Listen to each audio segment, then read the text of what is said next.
किसी से बोलता नहीं, रौनक उड़ गई ब्रज की। बाबा से आकर कहा, बोले बाबा कृष्ण का पत्र आया है। बोले ढाढ़स बनाए हुए तो कही होगी लाला ने। बोले नहीं, वो आ रहे हैं। बाबा को एक स्फूर्ति, एक शक्ति मिली, मेरा कृष्ण आ रहा है, नंद भवन को साफ करो, आने के साथ सजाओ। सब तैयारी होने लगी। सारे ब्रजमंडल में फिर दोबारा से कृष्ण के आगमन की प्रतीक्षा के स्वागत सजाए जा रहे हैं। लेकिन किसी कारणवश भगवान द्वारकानाथ, राजा धीराज द्वारकानाथ नहीं पहुंच पाए। दाऊ दादा ब्रज में पहुंचे तो यमुना बहुत प्रतीक्षा कर रही थी। यमुना कुपित हो गई, मुख घुमा के खड़ी हो गई। यमुना दाऊ दादा को अच्छा नहीं लगा। बोले कि ये जाट की मैं जेठ लगता हूँ उसका, और इसने प्रणाम नहीं किया, शिष्टता भूल गई। हल में डालकर खींच ले गई। एक कोस खींचे, आप देखो ब्रज में आओ, जिधर से आई है उधर कोई एक कोस दाऊ बाबा का मंदिर है ना, उधर चली गई। और वह आज भी संत उस टापू पर, उस स्थान पर तपस्थली है, संत तपस्या करते हैं। उस स्थान का नाम है पचमाई। लौट कर चली गई। यमुना ने चरण वंदन किए दाऊ दादा के। बोले ये पहले कर लेती तो ये सब क्यों होता है, आखिर तो जेठ लगता हो, तेरा जेठ के। दाऊ दादा ब्रज में प्रवेश किए। जहां जाते हैं वही हाथ कृष्ण, कृष्ण, एक गोविंद। बिल्कुल मानो अभी यही ऐसा लगता है कि कृष्ण आज ही गया है। अभी कृष्ण को बिल्कुल भूले नहीं है, कृष्ण की याद करते, कृष्ण की याद में रहते, आनंद लेते हैं। विरह में भी आनंद है कृष्ण के। एक क्षण मात्र कृष्ण दूर न हो, चाहे रोना बना रहे। दुखम दुखम परम दुखम तदप्यस्त महत सुखम। सुख वो है, दुख में सुख की प्राप्ति कर रहे हैं। लेकिन नंद बाबा के पास पहुंचे दाऊ कन्हैया ना आयो, नहीं, राजकाज में फंस गए। बोले ठीक, आजा दाऊ, मैं कन्हैया का दर्शन तेरे में किए लेता हूँ। गोदी में बिठाला बुड्ढे बाबा ने। भैया यशोदा आई, दाऊ तेरा कन्हैया ठीक तो है। दादा की आंखें सजल हो गई। सब बैठे हैं, ग्वाल वाला आए, गौवंश को। गौए खिरकमे से मुख निकाल कर कृष्ण को पहचानना चाहते। बछड़े और गौओं के नेत्रों से आंसू बह रहे हैं। दाऊ दादा देख रहे क्या स्थिति ब्रज की। एक स्थान पर कुंज में मूर्ति बनी गोपियां बैठी याद कर रही थी कृष्ण की। रही रही जिया घबराए, सखीरी मन मोहन आए। रही रही जिया घबराए, सखीरी मन मोहन आए। रही रही जिया घबराए, सखी मोहन नहीं आए।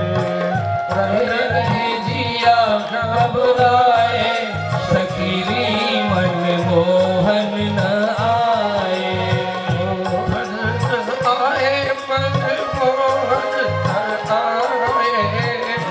मोहन आए, मन मोहन आए।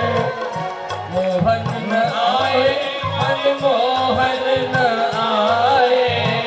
रही रही जिया घबराए, सखीरी मन मोहन आए। हरि बोल। रही जिया घबराए, सखीरी मन मोहन आए।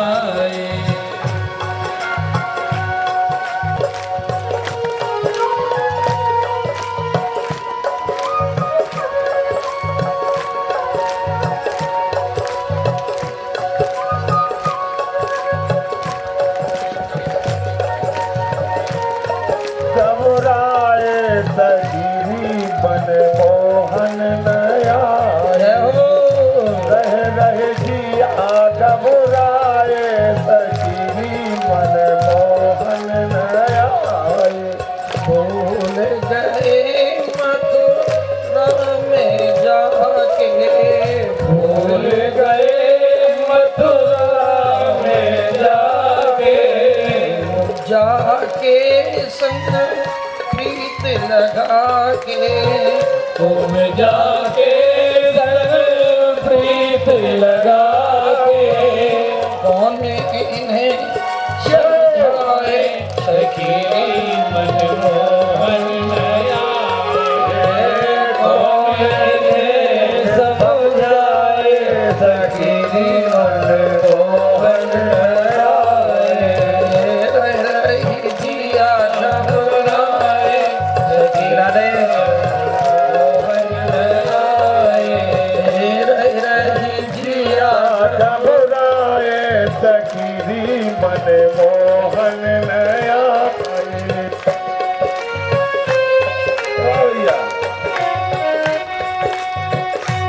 तालियां बजाए प्रेम से।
मनमोहन नया,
सूरत, श्यामरी सूरत,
हमारे जाने के बाद में ब्रज बिल्कुल नहीं भूला हमें।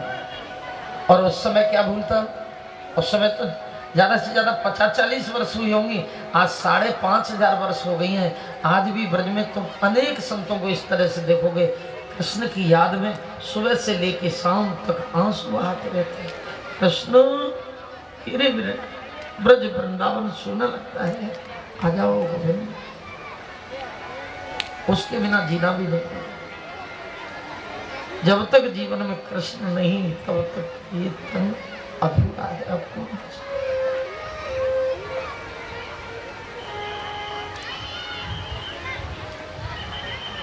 राम दादा सबसे मिले, ढाढ़स बनाया और बाबानंद यशोन भैया को प्रणाम करने के बाद वापस द्वारिका निकल गए। मार्ग में रेवत नाम के पर्वत पर एक वानर रहता था जिसका नाम था दुविध। ये कामी था, भोगी तो परीक्षित। दाऊद दादा ने, लोग दुखी थे, दाऊद दादा से प्रार्थना की, दाऊद दादा ने कामी दुविध का वध किया। बोले दाऊदी दयाल की जय। लेकिन लौटकर जब पहुंचे तो क्या देखा, घमासान युद्ध चल रहा है। कहाँ? द्वारिका में। काशी नरेश पौंड्रक, काशी का राजा है पौंड्रक, जो नकली वासुदेव बना हुआ है, 2 भुजा नकली लगवा के, मैं कृष्ण हूं, मैं कृष्ण हूं। देर नहीं लगाई, भगवान ने इसकी माया को नष्ट किया, काशी नरेश पौंड्रक का वध किया और द्वारिका को बचा लिया। बोले द्वारिकाधीश भगवान की जय। नारद बाबा के मन में एक बार एक विचार आया, परीक्षित 16,108 रानियां हैं भगवान की, घर हैं, कैसे रहते होंगे, किसके साथ कब रहते हैं। गृहस्थी का अवलोकन करने के लिए कौन गया? देव ऋषि नारद जैसा जीवन मुक्त संत, परिवार से कोई लेना देना नहीं। उसके मन में ये विचार, हमारे मन में आ जाए तो बात दूसरी है। जीवन मुक्त संत देव ऋषि नारद के मन में ये बात आई। नारद जी पहुंचे, भगवान के गृहस्थियों का रुक्मिणी के महलों में पहुंचे, वहां भगवान को सोते हुए देखा। जामती के महलों में भगवान अंगड़ाई लेते हुए देखे। सत्य बाबा के महलों में भगवान कुल्ला दातुन करते हुए देखे। मित्रविंद्या के महलों में भगवान स्नान कर रहे हैं। सत्या के महलों में भगवान ध्यानस्थ हैं। कालिंद्री के महलों में देखो क्या कर रहे हैं, भगवान बाल भोग कर रहे हैं। 16,108 महलों में भी विलक क्रिया करते हुए। पहले तो नारद जी सोचे कि कोई अंदर से ही कोई रास्ता होगा, खिड़की में होकर निकल जाते होंगे, लेकिन विलक हर जगह भगवान को विलक क्रिया में देखा, चरणों में गिर गए। बोले प्रभु आपकी लीला तो आप ही जनाओ, तब जाने जी, आप मुझे क्षमा करना। बोले कोई बात नहीं नारद जी, आप तो नारद जी हैं, नारद जी से क्या कहना है, देव ऋषि हमारा प्रणाम, द्वारिका में आपका स्वागत। इतना कह के नारद जी तो अवलोकन करके चले गए। आगे चलकर द्वारिकानाथ कृष्ण के पास 2 पत्रवाहक आए। सुधर्वा सभा में पत्रों को पेश किया गया। भगवान द्वारिकानाथ के पास आकर मंत्री ने कहा, बोले प्रभु एक हस्तिनापुर से पत्रवाहक आया है, पत्र लेकर पांडवों की ओर से, और एक जरासंध की राजधानी से एक पत्रवाहक पत्र लेकर आया है। आप आदेश दें। एक ही साथ प्रवेश किया है दोनों पत्रवाहकों ने, किसका पत्र पहले निवेदन किया जाए। भगवान ने कहा, बोले पांडवों का ही पढ़ लो पहले। पांडवों का पत्र पढ़ने की अनुमति मिली, चरणों में वंदन किया। बोले प्रभु आपकी कृपा से हम भाइयों ने मन बनाया कि अश्वमेघ यज्ञ हम राष्ट्रीय यज्ञ करना चाहते हैं। आपके बिना यज्ञ पूर्ण कैसे हो सकता है? सब परिवार आप पधारिए और हमारे ऊपर अपनी कृपा का वरद हस्त रखिए। पांडव तो कोई क्रिया करते ही नहीं उनके वहां। दूसरे पत्र को पढ़ा गया, बोले कि हे धर्मज्ञ, हे धर्म की ध्वजा, आप तो धर्म के रक्षक हैं। धर्म संस्थापनार्थ है, तीसरा प्रयोजन है द्वारिका में पहुंचने के बाद में भगवान का धर्म की संस्था। जब धर्म के ध्वज हैं आप, तो इस पृथ्वी पर जो अधर्म हो रहा है उसे सहन क्यों कर रहे हो प्रभु? 20,000 राजाओं की ओर से ये बात जो जरासंध ने अपने कैद खाने में कैद कर रखे हैं,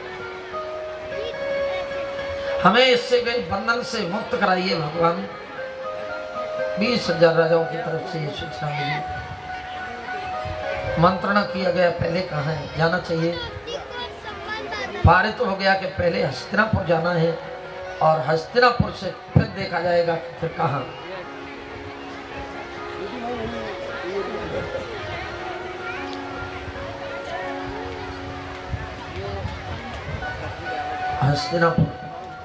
हस्तिनापुर प्रवेश किया। बड़ी सुंदर सेना लेकर भगवान गए, सारी रानियों को साथ लेकर गए और आज भगवान ने 5 जन्य नाम का शंख बजाया। 14 भुवनों में उसका शब्द गूंज गया, शंख निनाद हुआ। भगवान की इतनी बड़ी सेना साथ जा रही है कि भगवान की उस सेना को देखकर धूल उड़ रही है आकाश में, जय जयकार की ध्वनि हो रही है। भगवान की ध्वज के नीचे ये भगवान की नारायणी सेना, ये भगवान का यादव की सेना लश्कर चला जा रहा था हस्तिनापुर की ओर। हस्तिनापुर में पहुंचने के बाद में पता चला पांडवों को, युधिष्ठिर 8 पांडवों ने बहुत सुंदर स्वागत किया। भगवान को लेकर पहुंचे। भगवान ने कहा, बोले कि धर्मराज, राष्ट्रीय यज्ञ के लिए तो चारों दिशाओं को जीता जाता है। बोले 3 दिशा जीत गए। उत्तर दिशा अजय है अभी शिशुपाल और जरासंध, बस सब पूरे भारतवर्ष को विजय कर दिया। तो एक काम करिए, क्या करें? बोले अर्जुन और भीम को मेरे साथ भेजिए। अर्जुन और भीम और भगवान श्री कृष्ण ने स्वयं ब्राह्मण का भेष बनाया, ब्राह्मण भेष में जा रहे हैं। जानते हैं जरासंध बहुत बड़ा दानी है। सुबह ब्रह्म मुहूर्त में याचक जो भी जाता है उसको दान देता है। दान में हम भी युद्ध मांग लेंगे। भगवान श्री कृष्ण अर्जुन और भीम भगवा वस्त्र पहनकर गए, भाल में तिलक है, ब्राह्मण के भेष में पहुंचे। दानवीर जरासंध ने आज पूछा, विप्रदेव मांगिए क्या याचना है? बोले द्वंद्व युद्ध। एक बात और बता दें, ब्राह्मण कितना भी छिपाया अपने को, ब्राह्मण नहीं छिप सकता। और दूसरी जाति का कोई ब्राह्मण बनना चाहे बन नहीं सकता। राधे बोलो साहब, कितना भी प्रयास करे ब्राह्मण नहीं हो सकता। ये परमात्मा भी इस पृथ्वी पर अवतार लेकर आया, ब्राह्मण बन के गया, पहचान लिया गया, तू ब्राह्मण नहीं हो सकता। हरिल्ला, मेरे सामने से रण छोड़ के भागने वाले रण छोड़ा, तेरे से तो युद्ध लड़ूंगा नहीं। एक बार पीठ देखी हो, उससे युद्ध क्या लड़ना है? लेकिन सुन, ये भरंडला बना है राजा उत्तर के यहाँ, और ये जब स्त्री के वेश में सजा है और स्त्री बन चुका है तो स्त्रियों पर हाथ उठाना शोभा देता है क्या? हाँ, कुछ देर टिक सकता है मेरे सामने। तो कौन? कुंती पुत्र भीम। भीम की विजय पहले से खुजा रही थी कि एक नाम भूल जाए बस छूट पड़ू। भीम तैयार था युद्ध करने के लिए। युद्ध होने लगा, धर्म युद्ध था। सूर्य उदित से शुरू होता, सूर्य अस्त पर समाप्त हो जाता, और दोनों ही युद्ध के जो सेनानी है, ये दोनों ही एक ही थाली में खाते और एक ही जगह सोते। लेकिन आज 8वां दिन भीम ने सोचा, बोले कि ये वरदानी है, सामने वाले की आधी शक्ति जरा से आ जाती, 1.5 गुनी हो जाती और उस पर आधी रह जाती तो पिटता रहता भीम। एक दिन रात्रि का समय था, द्वारकानाथ कृष्ण अर्जुन के पास भी पहुंचे। बोले मुझे मरवाने के लिए लाए हो, कुछ करते नहीं हो, इतना मारता है, रात को नींद नहीं आती, मर ही जाऊंगा मैं। हंसते हुए गोविंद ने कहा, मझले भैया, बोले बोलो इसमें भी कमी हमारी नहीं है। बोले फिर किसकी है? आपकी है। बोले मेरी क्या कमी है? बोले तुम हमारी तरफ देखते ही नहीं हो। बोले लो इनकी तरफ और देख लो, एक तो वो नीचे गिरा लेता है और दाब भूल जाए, हम इनकी तरफ देखें दाब भूल जाए तो और पिटे ना। हाँ,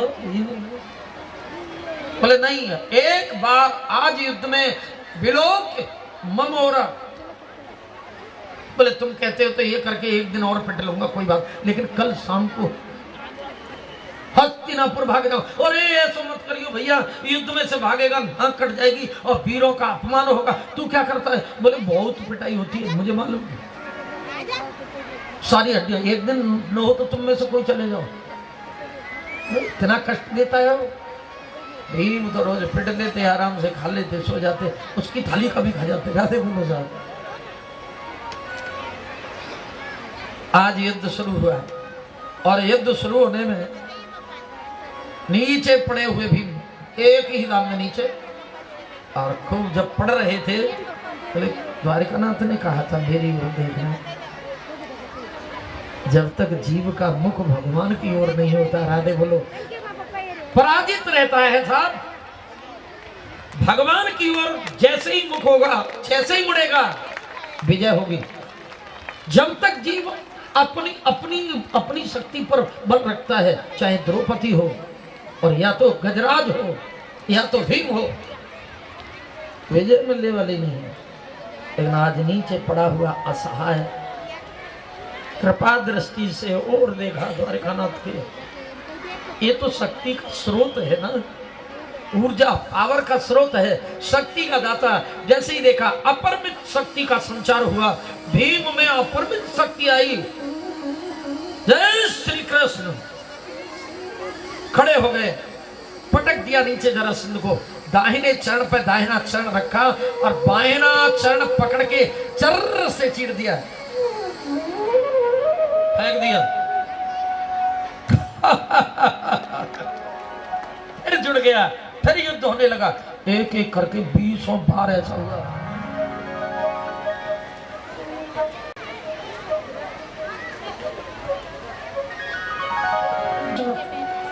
मजले भैया नाम नहीं लेते, मर्यादा है। ये इनकी बुआ के बेटे हैं। कौन? भगवान श्री कृष्ण की बुआ के बेटे हैं ये। और बुआ का बेटा हो या मामा का हो, है तो बड़ा, बड़े का नाम लेना भाई के लिए अपराध है। बड़े भैया, मजले भैया, क्यों चीखते हो? वो इशारा कर रहे थे, मजले भैया ऐसे नहीं, ऐसे। अब की बार चीरा गया और बांका फेंका, जरासंध का अंत हुआ।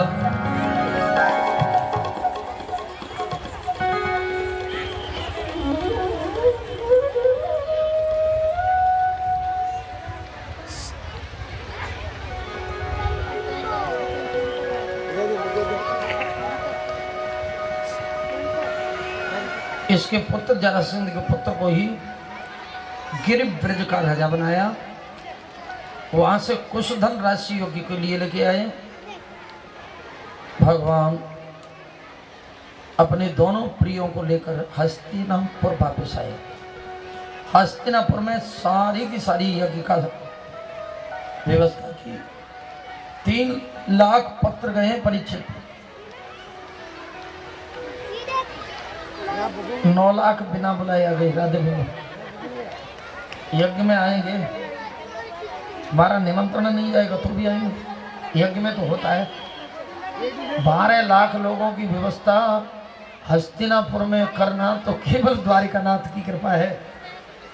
मनुष्य से इतनी बड़ी व्यवस्था कहां से करेगा? 12 लाख लोगों की व्यवस्था, सारा का सारा काम बांट दिया लोगों को। इधर भोजन का भंडार का काम भीम को दिया, जो अच्छा खाना जानता है वो अच्छा खिलाएगा।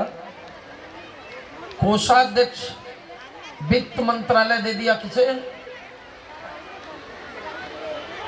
दुर्योधन को भीम ने विरोध किया, बोले क्या कर रहे हो, ये बिना धन के काम नहीं चलता, और ये तो हमारा पुराना दुश्मन है, ये तो एक ही दिन में समाप्त कर देगा। बोले मजले भैया मोटी बुद्धि है, तुम नहीं समझ रहे हो, इसके हाथ में एक रेखा है, एक खर्च करता है तो 20 आता है।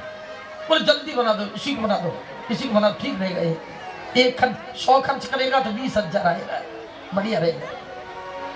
इस तरह से रिसेप्शन स्वागत करने का काम नकुल और सहदेव को दिया, सब काम बांट दिए सबको, हाथ बांधे खड़े हैं प्रभुमन पति नारायण, ये है दयालु परमात्मा। बड़े भैया मुझे भी कोई काम बता दिया होता है, युधिष्ठिर के नेत्र सजल हो गए, ये सब कुछ आपकी कृपा दृष्टि तो है, आपके बिना कुछ हो सकता है क्या? मेरा तो नाम है चक्रवर्ती राजा हस्तिनापुर नरेश धर्मराज युधिष्ठिर, करते हो तुम कन्हैया, मेरा नाम हो रहा है बस आपकी कृपा से, मेरा आपकी कृपा से सब काम हो रहा है, मेरा सब काम हो रहा है, मेरा आपकी कृपा से सब काम हो रहा है। पतवार के बिना ही मेरी नाव चल रही है, पतवार के बिना ही मेरी नाव चल रही है, हैरान है जमाना मंजिल भी मिल रही है, हैरान है जमाना मंजिल भी मिल रही है, करता नहीं मैं कुछ भी सब काम हो रहा है।